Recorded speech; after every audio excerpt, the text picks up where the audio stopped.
Now, Stephen Yates, former Deputy Assistant National Security Affairs to Vice President Dick Cheney and the CEO of D.C. International Advisory. Mr. Yates, always great to see you. Kofi Annan says this is heading toward all-out civil war. Is he likely right? Thank you, Greg. I have to say with Kofi Annan, unfortunately, he's probably correct, but at the same time, one wonders what conflict he's been watching over the last year. I mean, if civil war is defined by armed internal conflict aimed at changing the government or preserving a regime, we've had civil war in Syria now for 15 months. Yeah. You and I spoke a couple of times before. You, if I recall correctly, never really gave Annan's peace plan much of a chance. Why is that?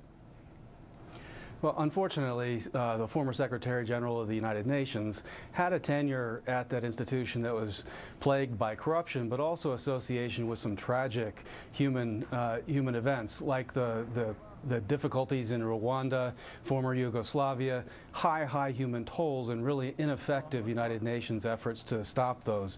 And so if you look at the Syria conflict as a human tragedy where he's trying to end human suffering, he had low odds of success. A week ago, President Obama said that, or let it be known, that his new plan was to convince Russia to intervene, to force the removal of al-Assad. And then, within days, Putin's reaction seems to be, no, not going to do it, no intervention, no sanctions. As we look back on that, was it naive to think that Russia would be the solution and not the problem? Right. One of the great ironies we have in this drama unfolding is that the President of the United States seems incorrect in his diagnosis of Russia's role, and the Prime Minister of the relatively small state of Qatar in the Gulf is accurate in saying that Russia is part of the problem, not part of the solution, when it comes to arming the Assad regime and actually keeping it in power and the bloodshed ongoing. Yeah, and in fact, Putin has gone so far as to absolutely deny supplying arms to the Syrian government to crush the rebels, notwithstanding irrefutable evidence that a Russian cargo ship delivered heavy weapons to Assad's forces last weekend at the port of Tartus. But I suppose he can deceive and lie with impunity.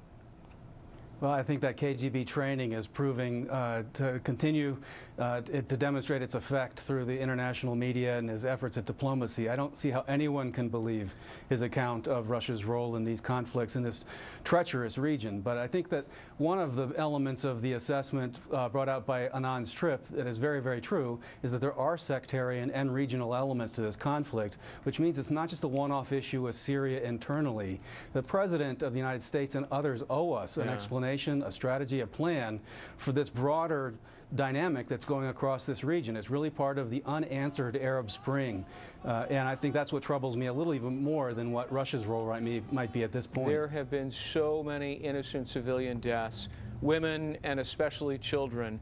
We've shown the face of this conflict through the faces of children before, but take a look at the little girl again. There she is, standing amid the rubble and all the violence and the carnage and so forth. Senator John McCain, who of course is a war hero and a POW during the Vietnam War, said President Obama's foreign policy is feckless and he's abandoned real leadership. I assume that you agree with that.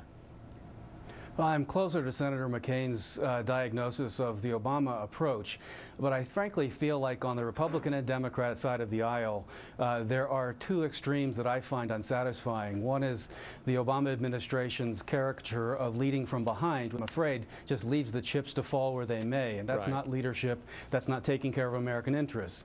The other is a point of view that Senator McCain tends to champion, which I think overly emphasizes no-fly zones and American arming of rebels. I think there's a large missing middle that needs to be addressed. All right. Stephen Yates, former assistant to Vice President Dick Cheney, thank you very much for being with us. Anytime. Thank you, Greg. And we'll be right back with more.